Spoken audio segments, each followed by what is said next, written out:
네, 누가복음 세 번째 시간 시작해 보도록 하겠습니다. 이제 누가복음의 메시지의 구조 보고 본문 살펴보도록 하겠습니다. 자, 누가복음의 구조를 좀 한번 보겠습니다. 자, 누가복음의 구조는요, 지리적으로 구조를 나눌 수 있습니다. 1장부터 9장 50절까지는 갈릴리에서 9장 50절까지 갈릴리에서 예수 그리스도의 사역을 다루고 있는데요. 아까 제가 누가복음은 세 가지의 자료가 섞여 있다고 말씀드렸죠. 일단은 마가복음 자료와 Q 자료, 그리고 L 자료에서 누가만이 갖고 있는 누가 자료, 이 세 가지인데요. 바로 이 L 자료와 관련되어 있는 내용들이 바로 1장부터 4장 3절 안에 굉장히 많이 있습니다. 그래서 제가 여기 박스에 음영 처리를 했는데요. 저희들이 본문을 볼 때는 이 부분에서 몇 가지를 좀 L자료를 중심으로 좀 살펴보려고 합니다. 갈릴리서 사역의 4장 14절부터 9장 50절까지는요. 예수님의 권능과 능력, 새로운 가르침과 큰일 행하심을 보는데 이 부분은 이 마가복음과 내용이 거의 일치합니다. 내용도 일치하고 그 내용의 배열 순서도 일치하고 있기 때문에 이 부분은 좀 생략하려고 해요. 누가의 특징들을 보려면 이 음영이 있는 부분들을 살펴보는 게 필요하기 때문에 그렇고요. 그러나 여기에 6장의 부분이 평지설교인데요. 이 평지설교 부분이 이제 누가복음의 특징들을 좀 반영하고 있기 때문에 이 평지설교 6장 부분은 좀 저희가 살펴보도록 하겠습니다. 그리고 누가의 가장 중요한 특징을 보여주고 있는 내용이 바로 9장 51절부터 19장 27절까지 갈릴리에서 예루살렘으로 올라가는 도중에서의 사역인데요. 이것은 마태, 마가, 누가 공통적으로 예수님의 소수 집중 제자 교육이 이루어지는 곳이고 이곳의 제자도가 제자의 삶이죠. 제자도가 마태, 마가, 누가 모두에게 잘 드러나고 있는 부분입니다. 그런데 누가는 이 9장 51절부터 19장 27절까지 보면 오직 누가만의 그 L자료가 여기에 많이 사용되어져 있는데 특별히 여기에 비유들이요. 가르침들이죠. 여기에 독특한 그 특징들이 많이 드러나 있고 여기에 또 이방인을 향한 재정관, 그리스도로 산다는 것은 이 재정이 어떻게 하나님을 위해서 쓰여져야 되는지에 대한 부분들이 나오는데 이 부분이 아주 중요하게 다루어지고 있습니다. 그래서 이 9장 51에서 19장 27절에서 중요한 내용들, 비유들 이런 내용들을 제가 본문에서 주로 가시려고 하고요. 19장 28절부터 24장까지는 예루살렘에서 이루어지고 있는 사역들인데요. 이 예루살렘에서의 사역은 마태, 마가, 누가가 거의 공통적인 자료와 공통적인 내용들을 주로 다루고 있습니다. 19장 28절부터 21장까지는 예루살렘 입성해서 성전에 사역하시면서 가르치시고 거기서 충돌하시면서 유대의 심판을 선언하는 내용들이고 22장부터 24장까지는 십자가에서 죽으시고 부활하시고 하는 이제 내용으로 되어 있는데요. 그래서 제가 오늘 여러분들과 본문을 주로 보려고 하는 부분은 이 음명쳐져 있는 1장부터 4장의 부분과 6장의 부분 그리고 9장 51절부터 19장 27절에서 주로 비유 가르침의 부분들을 좀 살펴봄으로써 그 누가복음에 가지고 있는 중요한 메시지들을 저희들이 좀 파악해 보도록 하겠습니다. 자, 그러면 1장부터 9장 50절까지 갈릴리에서의 사역의 부분들을 먼저 보도록 하겠습니다. 이 부분에서 1장부터 4장 13절까지가 예수의 출생과 성장, 사역의 준비를 하고 있는 부분인데 여기가 L자료가 많다고 말씀드렸죠. 누가복음의 특징들을 보여주고 있습니다. 자, 누가복음 1장 1에서 4절의 모습을 한번 보겠습니다. 1장 1에서 4절에 보면 이제 누가복음의 성격과 누가복음이 어떻게 기록되어져 있는지를 잘 볼 수 있는데요. 자, 우리 중에 이루어진 사실에 대해서 기록하고 있는 거예요. 그래서 이 사실이라고 하는 이 단어는 행해진 것, 성취된 것 이런 식의 이제 의미를 갖고 있는 언어인데요. 우리 중에 이루어졌던 사실에 대해서 너에게 말하는 건데 이것은 처음부터 목격자들, 일꾼된 자들, 사도라고 표현할 수 있죠. 사도들이 전하여 준 것이다 라고 하는 것입니다. 사도행전 1장 20에서 22절 보면 사도를 뽑는데요. 가룟 유다를 대신할 사도 한 명을 뽑는 거죠. 뽑는 일이 나오는데 여기서 보면 사도들은 어떤 사람이냐면 예수 그리스도의 세례로부터 예수님의 부활 승천까지 우리와 함께 다니던 자였고요. 예수 그리스도의 부활을 증거하는 사람입니다. 한마디로 말하면 증인이에요. 그래서 예수를 처음부터 목격했던 사람들이 사도다라고 하는 것을 명확하게 알 수 있습니다. 그들이 전하여 준 그대로의 내력을 전하여 주는 건데요. 그 이야기, 설명이에요. 그들이 준 설명 그대로를 근원부터 자세히 차례대로 위로부터 처음부터 부지런히 정확하게 연달아서 전달하는 게 아주 중요한 전달의 방식입니다. 사도들이 설명한 것을 근원, 시작부터 자세히 차례대로 기록하여서 너희가 들은 바 복음의 확실성을 알도록 하는 것이 저작 목적이라는 거죠. 그래서 설명을 자세히 하려다 보니까 누가복음은 신약 27권 중에 가장 길어요. 자세히 순서대로 기록할 의도를 갖고 있어서 누가복음은 예수님의 출생으로부터 부활 승천까지를 그 설명을 근원부터 자세히 차례대로 설명했고요.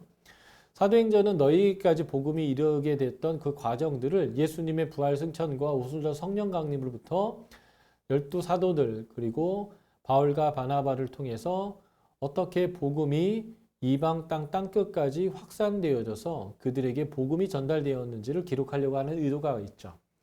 그래서 신약에서 제일 긴 책 2권이 한 권의 책처럼 되어져 있다라고 하는 것은 이 누가복음의 저장 목적과 연관되어져서 길다라는 것을 우리가 알 수 있겠습니다.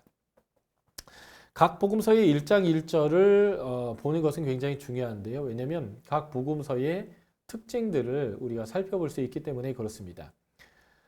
제가 신학대학원 졸업시험을 볼 때요. 졸업시험의 문제 중에 하나가 사복음서의 1장 1절을 기록하시오였습니다.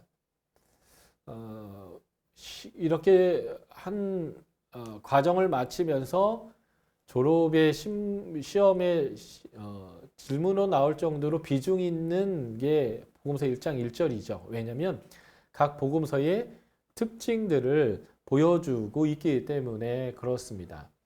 자, 누가복음의 1장 1절은 어떻게 시작이 되는지 한번 볼까요? 우리 중에 이루어진 사실에 대하여. 그래서 누가복음은 사실을 설명하는 책입니다. 설명. 그래서 설명하는 책이기 때문에 누가복음에서는 예수님이 가르치셨다라는 단어가 굉장히 많이 나와요. 가르침. 누가복음의 특징이에요. 가르침의 책이고요. 그래서 자세하고 근원부터 순서대로 기록되어져 있습니다. 이유가 뭐예요? 확실하게 하기 위한 거죠. 확실성이에요. 마가복음은요. 네 복음서 중에 유일의 유앙겔리온이라고는 복음이라는 말로 시작되는 책입니다.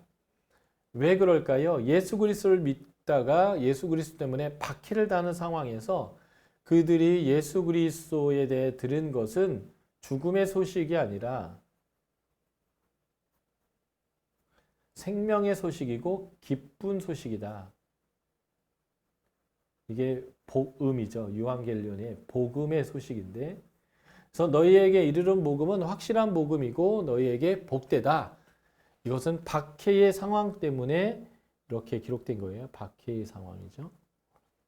누가복음 같은 경우는 복음이 이방 사회까지 편만하게 이방 사회까지 전파됐다라고 하는 이 상황 때문에 그들에게 확실성에 대한 설명이 있다면, 마가복음은 박해의 상황에서 예수는 너희에게 죽음을 주시는 분이 아니라 너희를 위하여 대속하기 위해서 섬기러 왔다라고 하는 것들을 설명하는 책이다라고 보시면 되겠고요.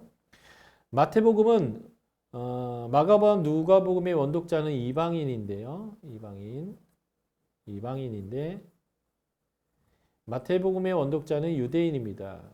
이 유대인들이 성전을 잃어버렸어요. 유대 전쟁이죠. 66년에서 73년의 전쟁에서 AD 70년에 성전이 파괴됐습니다.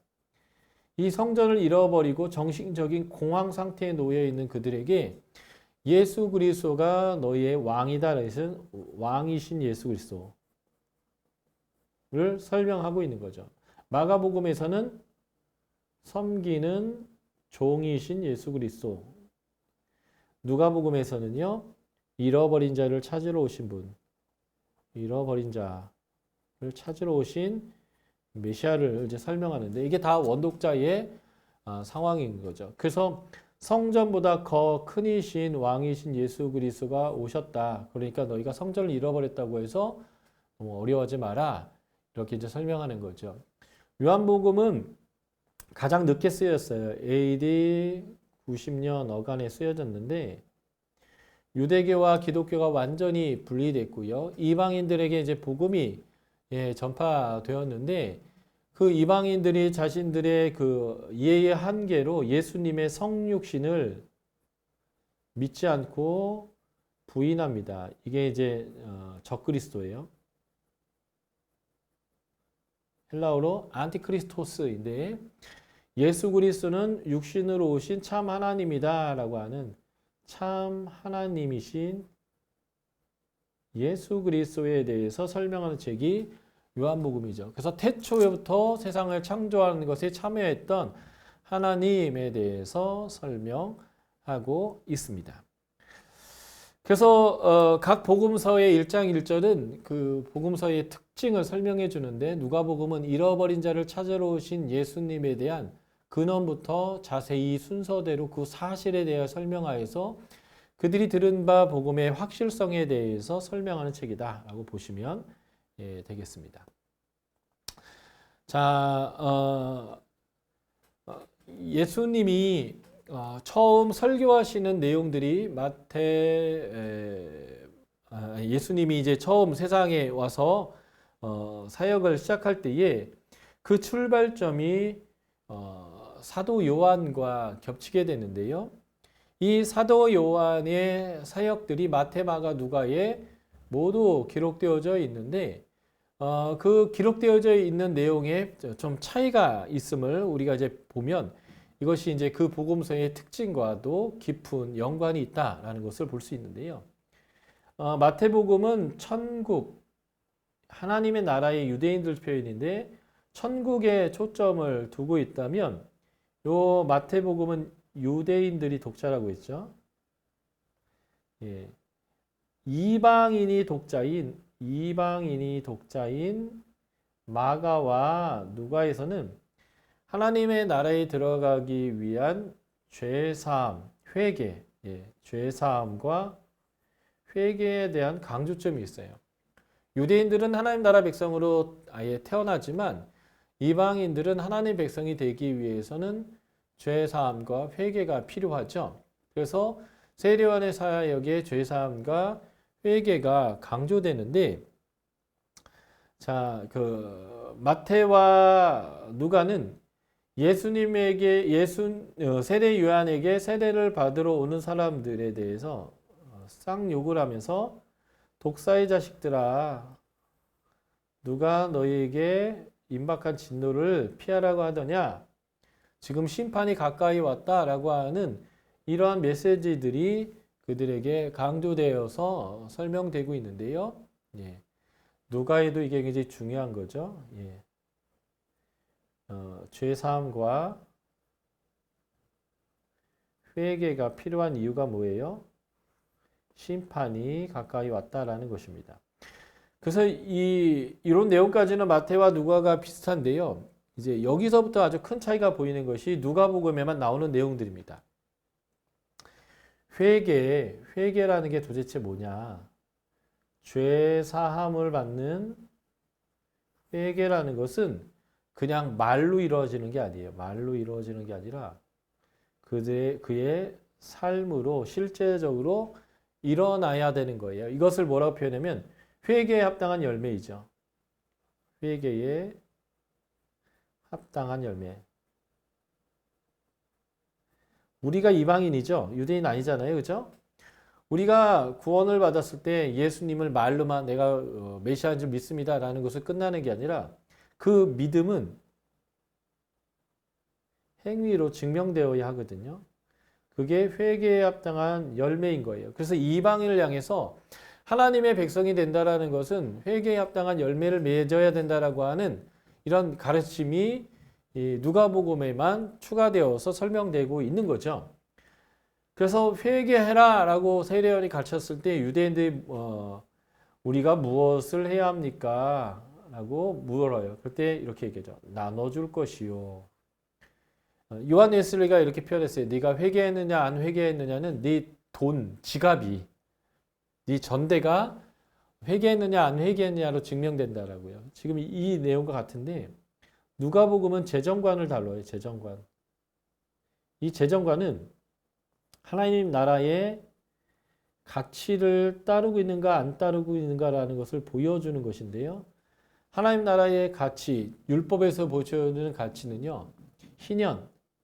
희년이 보여주는 가치인데 모두가 하나님 앞에서의 공평한 거예요. 하나님 앞에서의 공평입니다. 이게 이제 희년의 아주 중요한 특징인데 그래서 회개에 합당한 열매는 뭐냐 할 때 나눠주라는 거예요. 예. 네가 빵 두 쪽이 있느냐 옷 두 벌이 있느냐 없는 자에게 나눠줘라. 그게 네가 회개한 증거다라고 표현하는 것이죠. 세상에서 제일 중요한 것을 뽑으라면 사람들은 돈이라고 꼽을 거예요. 사람들은 그 돈 때문에 대통령을 뽑아도 우리를 잘 먹게 잘 살게 할 수 있는 대통령을 뽑습니다. 그럴 때는요, 돈을 벌어줄 대통령이라고 하면 도덕성조차도 개의치 않을 정도로 우리는 지도자를 뽑는 데서 제일 중요한 가치가 우리의 경제를 살릴 사람들이에요. 그만큼 돈은 우리에게 소중한 거죠. 그런데 그 돈을 하나님의 방식대로 사용하고 있다면 그 사람은 회개한 게 확실하다는 거예요. 그런데 입으로는 회개했지만 그 하나님 나라의 가치를 따르고 있는 모습이 없다라고 한다면 그 회개는 무엇으로 증명할 수 있냐는 거죠. 그래서 누가는 단순히 제우스를 섬기던 사람이 여호와 하나님과 예수 그리스도를 섬기는 것이 믿음이 아니라 예수 그리스도의 가치를 따르는 거다라는 것들을 회개에 합당한 열매로 누가 보면 강조하고 있는데요. 이게 나중에 이제 9장 51절부터 19장까지 나오는 그 누가복음의 중요한 그 메시지의 재정관에서 모두가 다시 드러나게 됩니다. 다시 설명드릴게요.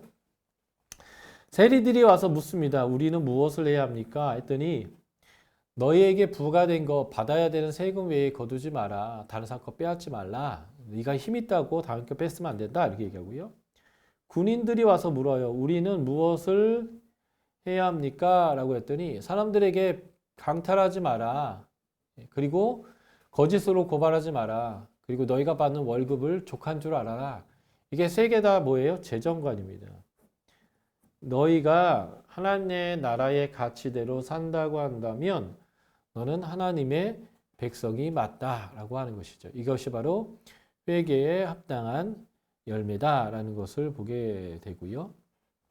왜 이렇게 해야 되는가 보면 이렇게 되는 거죠. 나보다 능력이 많으신 이가 오는데 이분이 예수 그리스도죠. 그분은 성령과 불로 너에게 세례를 주실 것입니다.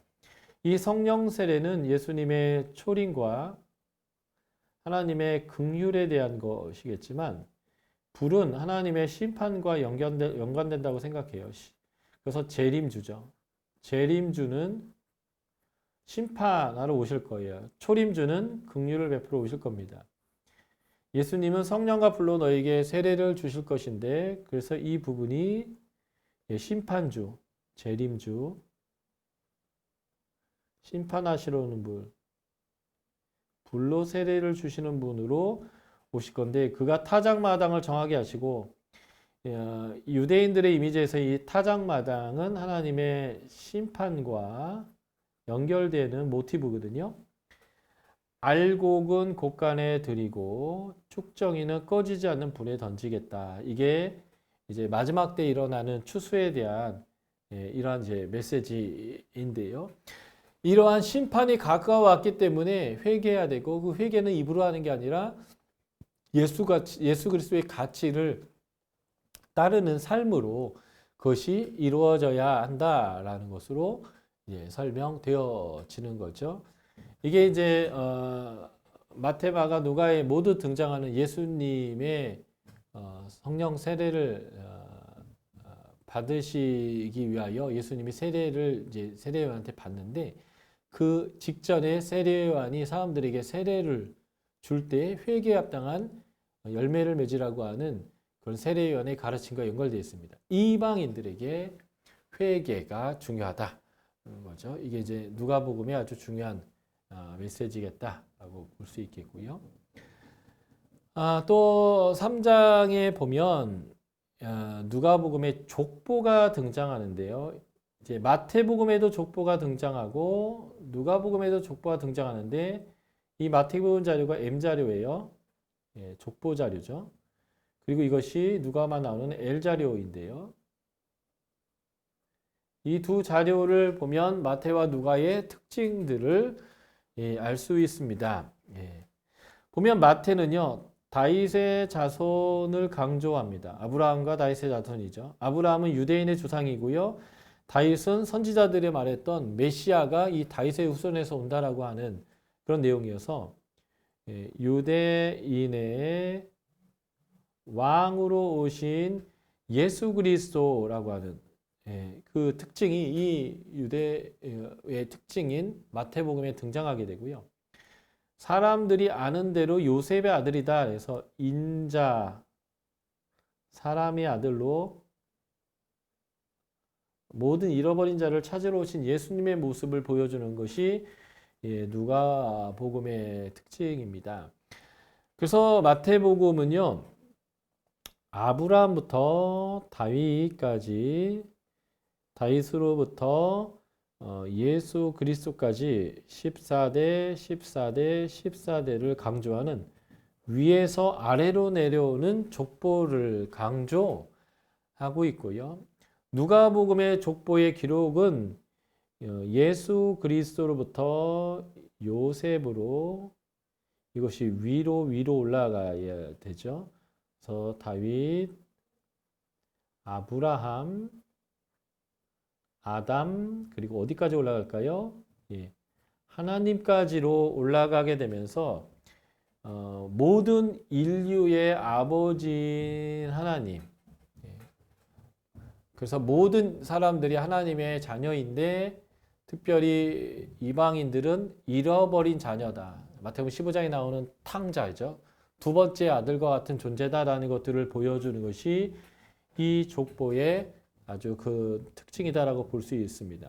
그래서 두 족보 자체는 아주 차이가 나요. 그래서 배열 순서도 차이가 나지만 설명하는 내용도 차이가 나죠. 마태복음의 아브라함부터 다윗까지 족보에 보면 여성들이 등장하는데 이 여성들이 대부분 이방인이거나 창녀이거나 창녀짓을 한 다말, 창녀인 라합, 영원히 이스라엘 백성으로 들어올 수 없는 모압 사람 룻, 그리고 헷 족속 우리아의 아내인 헷 족속인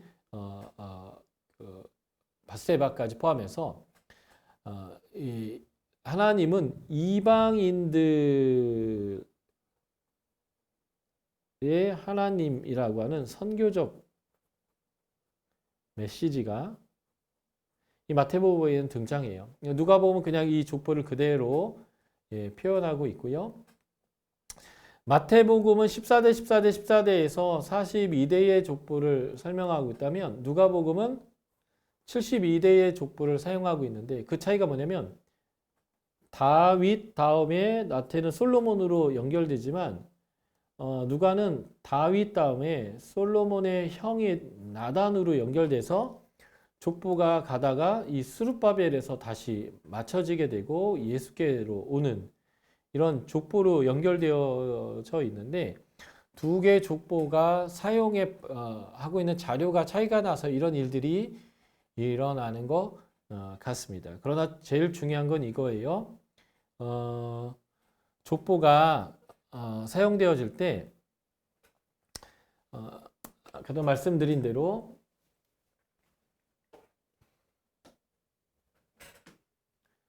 마태복음은 위에서 아래로 족보여서 아브라함과 다윗의 족보, 다시 말해서 유대인의 왕의 족보라는 것. 그래서 유대인들 원독자인 유대인들에게 하나님의 약속대로 메시아가 왔기 때문에 너희는 이렇게 어려워할 이유가 전혀 없다라고 하는 이제 이런 메시지를 이제 전달하고 있고요. 누가복음은요. 족보가 예수님으로부터 시작해서 요셉 쭉쭉쭉쭉 올라가서 다윗, 아브라함, 아담, 그리고 하나님까지 올라가면서 하나님이 모든 인류의 아버지로 모든 잃어버린 자를 찾으러 오신 예수 그리스도, 인자로서 모든 잃어버린 자를 찾으러 오시는 족보다라는 것들을 강조하는 데에 그 초점이 있다라고 하는 부분들을 여러분들이 이제 기억하시면 좋겠다라고 하는 것입니다. 자, 이제 4장으로 넘어갈까요? 4장 14절에서 9장 50절까지는 갈릴리의 사역의 후반부의 부분인데 여기서 이제 주목해야 될 것이 예수님의 첫 번째 설교입니다. 자, 누가복음 4장을 한번 펴 보실까요? 이 예수님의 첫 번째 설교가 누가복음과 마태마가의 큰 차이를 보여주는데요. 자, 4장 18절, 19절 보시면 예수님의 첫 번째 설교를 이제 하시게 되는데 그 설교의 내용이 이사야의 글을 인용한다라는 것입니다. 16절 보면 예수께서 자라신 곳 나사렛에 이르러서 안식일에 늘 하던 대로 회당에 들어가서 성경을 읽으셨는데 어디 읽었을까요? 이사야서 61장 1절 이하를 읽으셨습니다. 이 부분이 바로 희년에 대한 설명인데요. 희년. 메시아가 왔을 때 일어나는 왕국의 특징이 바로 이 희년의 공포라고 이사야가 얘기했는데 그 희년의 공포로서 예수님이 왔다는 거예요. 그것이 오늘날 너희에게 성취됐다 이렇게 표현하는 거죠. 마태와 마가는 때가 찼다. 하나님의 나라가 왔다. 이게 예수님의 첫 설교였는데 그 하나님 나라의 특징인 이 희년이 너에게 왔다라고 하는 것이 누가복음의 첫 번째 설교의 특징이에요. 그러니까 누가복음은 마태와 마가와 같은 메시지, 하나님의 나라가 왔다라는 것을 말할 때에 하나님 나라는 용어가 아니라 하나님 나라의 특징, 메시아가 왔을 때 이루어지는 그 희년의 공포를 가지고 하나님 나라가 이 땅 가운데 왔다. 그러니까 이제는 이방인도, 가난한 사람도, 병든 사람도, 귀신 들린 사람도 다 안식을 누릴 수 있고 행복할 수 있는 하나님의 나라가 너에게 임했다라는 것을 이런 식으로 첫 설교로 표현하셨은 것을 우리가 볼 수 있습니다. 자, 그리고 누가복음에서 우리가 봐야 될 게 이제 6장으로 넘어가서요.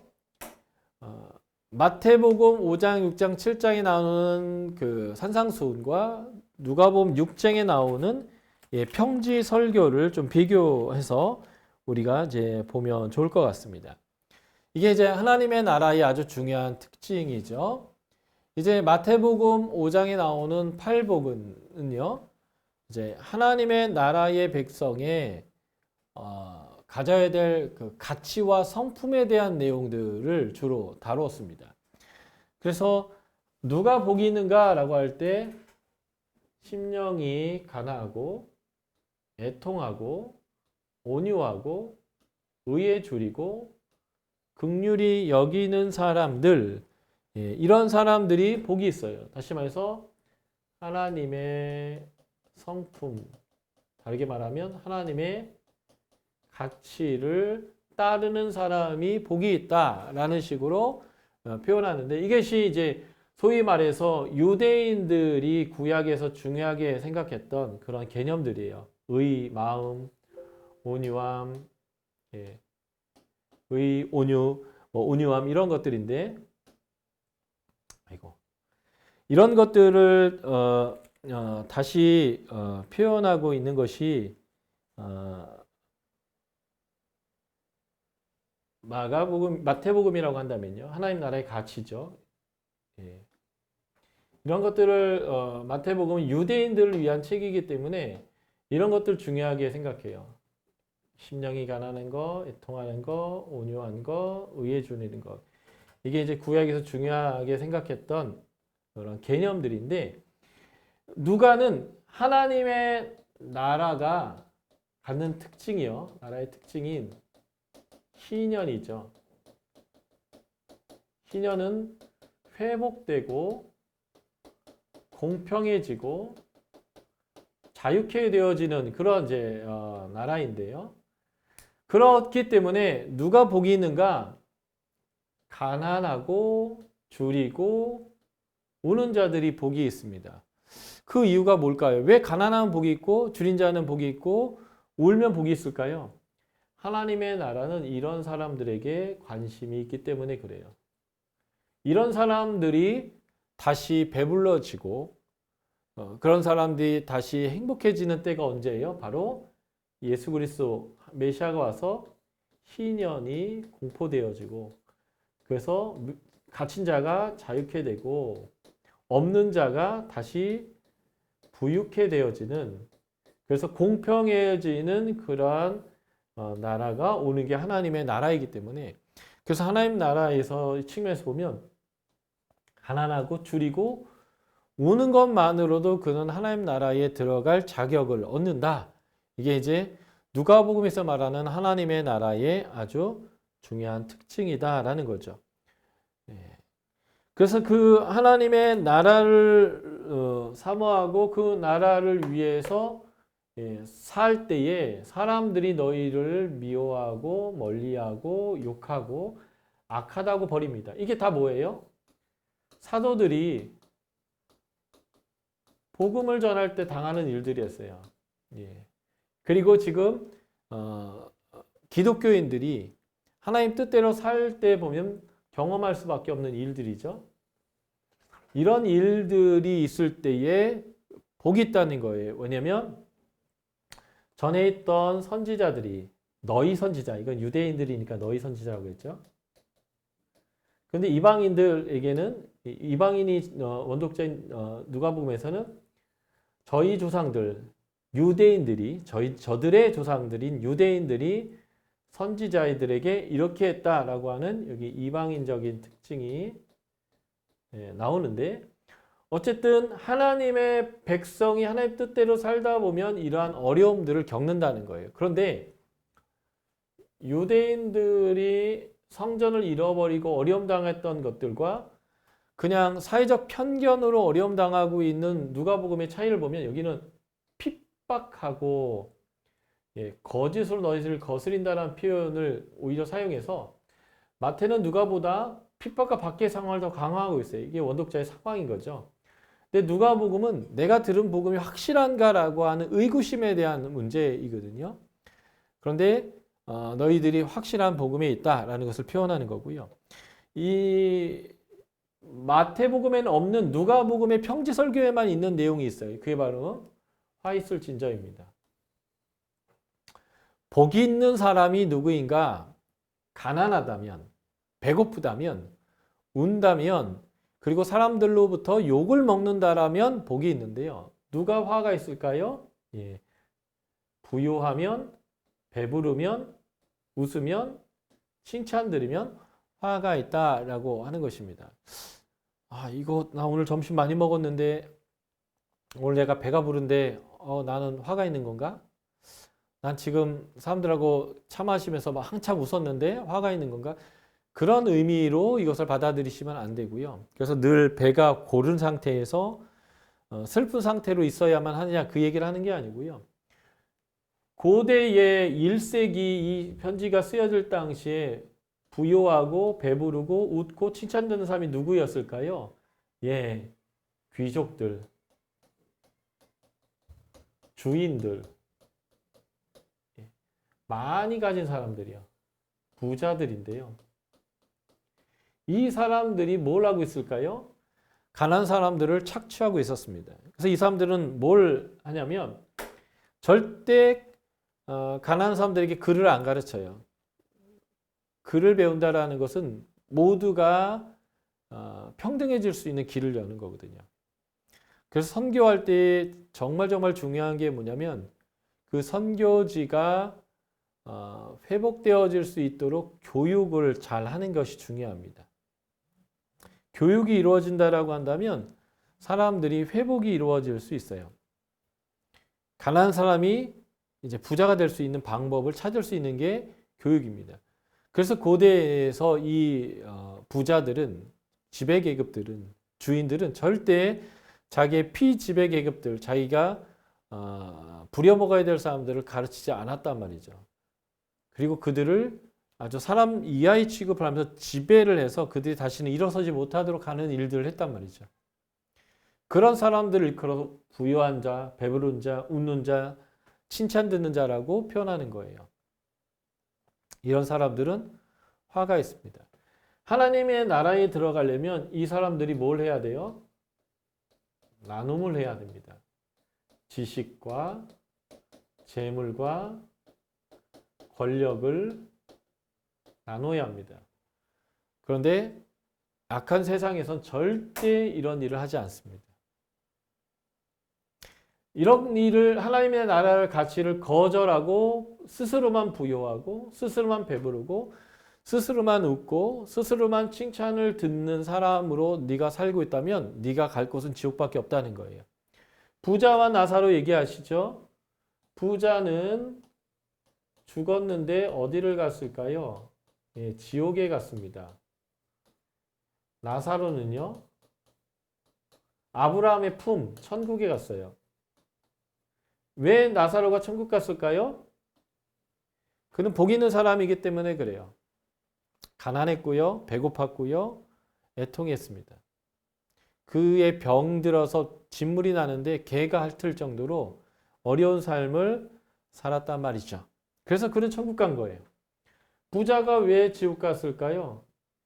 그 가난한 나사로가 굶고 병들어 있는데도 불구하고 그가 돌보지 않았기 때문에 지옥 간 거예요. 이게 이제 누가복음의 굉장히 단순한 논리인데요. 하나님의 나라의 가치는 누가 복이 있어요? 가난하고 줄이고 우는 자가 복이 있습니다. 그러면 부자들은 어떻게 해야 돼요?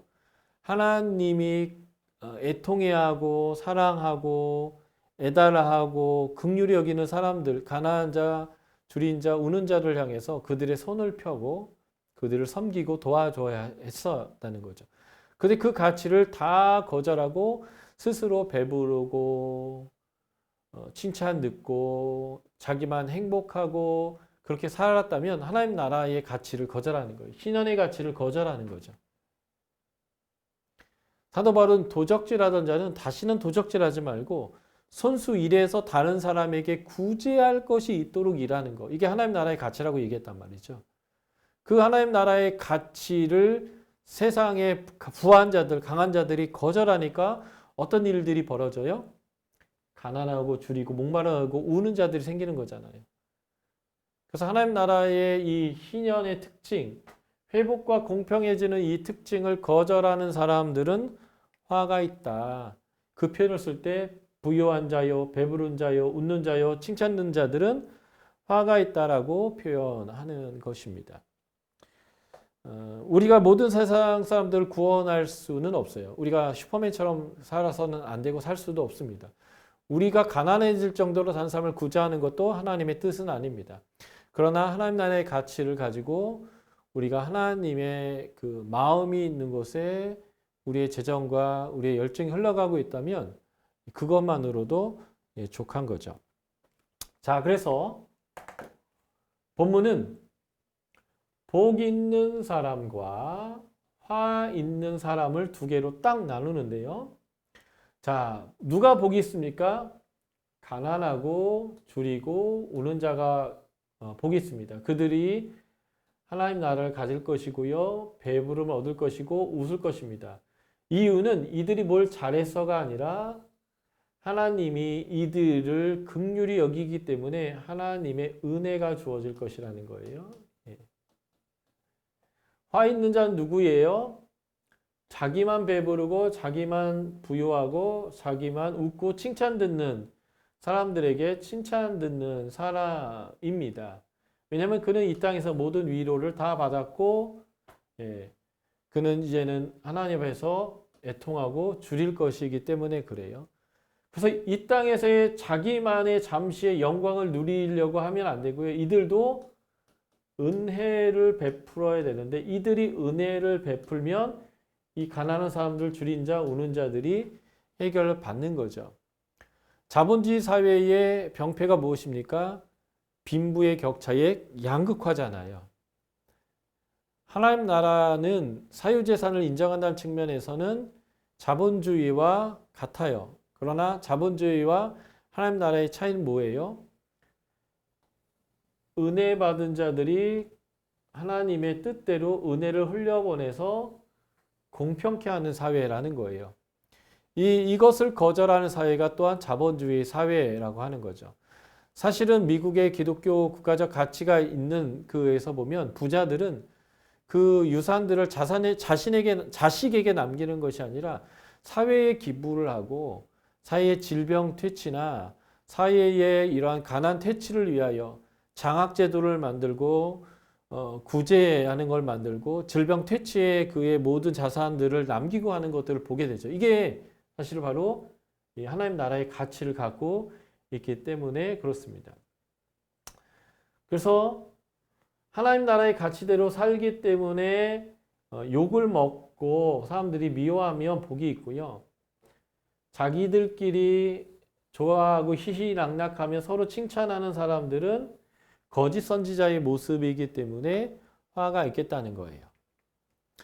그래서 복 있는 사람은 구약에 박해받았던 선지자의 삶, 이게 이제 지금 신약의 제자의 삶이에요. 이게 구약의 선지자라고 표현했다면, 그래서 사도행전에 보면 제자들이 어떻게 해요?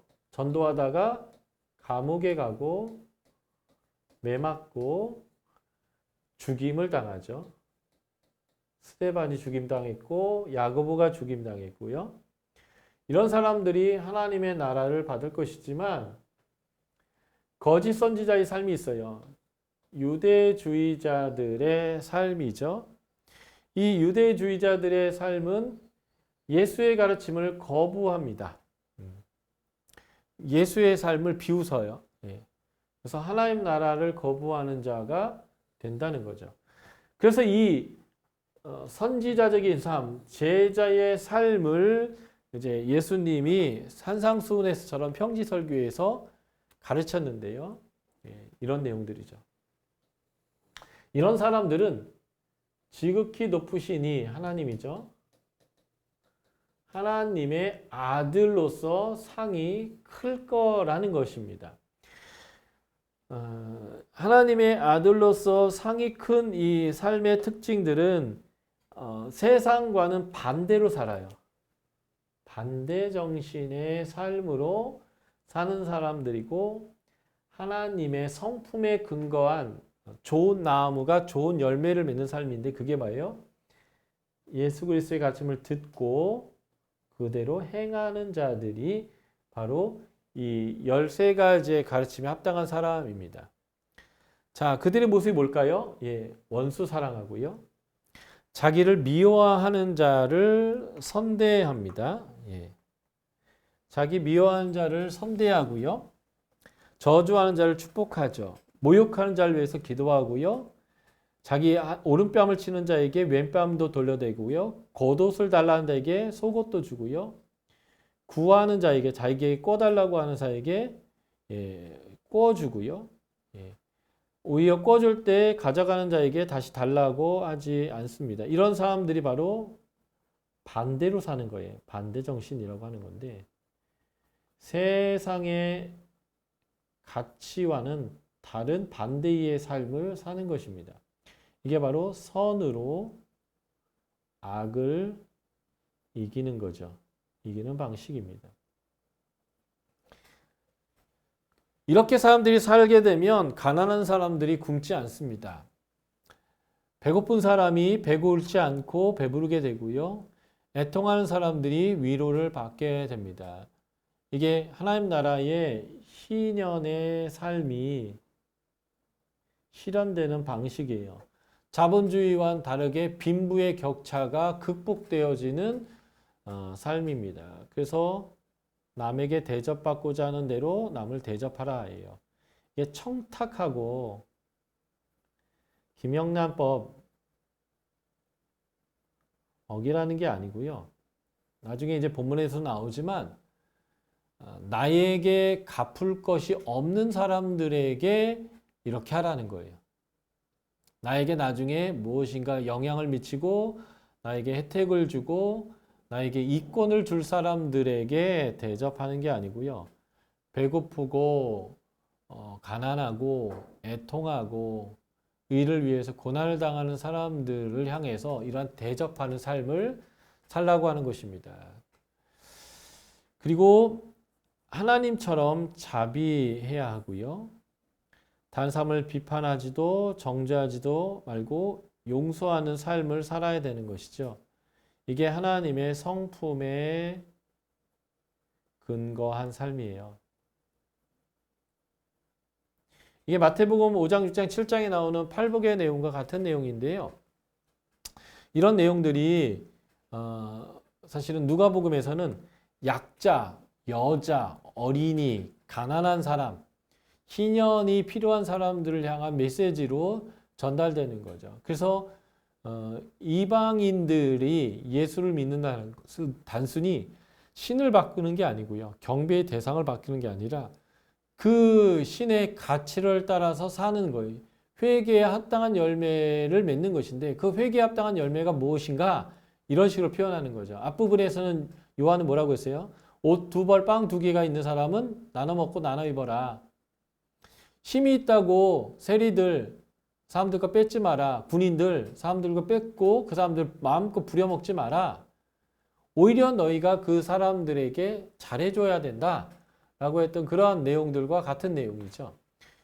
그래서 재정, 내 지갑이 회개야. 다시 말해서 내 지갑이 하나님의 뜻대로 열려야 네가 진정한 회개의 사람이다. 라고 얘기하는 거고요. 이게 복 있는 사람이라고 한다면 화 있는 사람의 목록도 등장하는데 4개의 어떤 비유로 설명하죠. 누가 화 있냐? 자기가 소경이면서 소경을 인도하는 사람들이요. 이게 누구냐면 이제 누가복음 5장 17절부터 6장 11절에 보면 유대주의자들, 바리새인, 사두개인 이런 사람들이 보여주고 있는 모습인데요. 자신들이 소경이면서 다른 사람들을 인도하려고 하는 사람들이죠. 이런 사람들이 하나님의 심판에 있다라는 거예요. 그런 사람들의 특징은 자기 눈 속에 있는 티, 형제의 눈 속에 있는 티는 보고요. 자신의 눈 속에 있는 들보는 깨닫지 못하는 겁니다. 들보는 기둥과 기둥 사이를 가로지르는 아주 큰 기둥을 얘기하는 건데 오히려 자기의 큰 허물은 깨닫지 못하면서 작은 사람의 눈 속에 있는 티, 그거는 이제 정말 찾으려고 열심히 봐야만 찾을 수 있는 아주 작은 실수도 책망하는 그러한 모습들이죠. 그래서 그게 참 선지자이고 하나님의 사람인가 아니냐는요, 그 나무의 열매로 아는 것이고요. 그 열매는 그가 이미 쌓아놓았던 악으로부터 그 악이 나와서 그 열매로 드러난다라는 거죠. 그러니까 그 사람의 성품의 발현이 성품을 통해서 드러난 게 그의 열매인데, 그게 악하다라고 한다면 그는 원래 악인이었다라고 하는 거예요. 그래서 아까 복 있는 사람들은 하나님의 가치와 성품으로 행하는 거죠. 그래서 이런 사람들은 듣고 행하지 않는 사람으로 큰 비가 왔을 때에 집이 무너지는, 반석 위에 집을 짓지 못하고 모래 위에 집을 지은 사람들이다라고 하는 거죠. 자, 이 누가복음 6장의 이 산상설교, 평지설교 이전에 나와 있는 누가복음 5장 17절부터 6장 11절까지 내용을 잠깐 우리가 펴서 보겠습니다. 지금 하나님의 뜻대로 살고 있지 않는 것을 보여주는 유대인들의 특징이 이런데요. 누가복음 5장 17절부터 6장 11절은 마가복음 2장 1절부터 3장 6절의 내용하고 정확하게 내용이 똑같아요. 5개의 이야기, 5개의 예수 그리스도와 유대인들의 충돌의 이야기인데요. 예수 그리스도가 무엇만 했다 하면 어찌하여 그렇게 하냐라고 하면서 예수님이 가져오시는 하나님 나라와 그 회복의 것들을 다 거절하는 이 유대인들의 모습을 보여주고 있어요. 요 이야기 이후에 지금 이 6장, 누가복음 6장에 평지설교가 주어진 것이기 때문에 이 평지설교에서 말하는 하나님 나라를 거절하고 화가 있을 사람들이 누구냐? 바로 이 하나님 나라의 가치를 거절하는 유대인들을 얘기하는 거예요. 그래서 너희들도 예수를 믿는다라고 얘기하지만 삶이 하나님의 가치를 따르고 있지 않다면 이 유대인들과 별반 없이 너희들은 화 있을 사람이다. 그러니까 너희가 복이 있느냐 화 있느냐는 네가 유대인이냐 이방인이냐 있지도 않고요. 네가 예수 그리스도를 입으로 믿는다 안 믿는다에 있는 게 아니라 열매로 아는 거예요. 나무는 그 열매로 아는 거죠. 지금 네가 악을 행하고 있다면 네가 쌓은 악으로 악을 행하는 거거든요. 그래서 네가 이 지극히 높으신 하나님의 아들로서 상이 큰 모습인 이 회개에 합당한 열매로 이러한 삶을 살아야 한다. 이게 이제 이방인들을 향하여서 회개에 합당한 열매를 가르치고 있는 누가복음의 중요한 메시지가 되겠다라고 하는 것입니다. 한 번 더 쉬었다가 네 번째 시간 가져보도록 하겠습니다. 수고하셨습니다.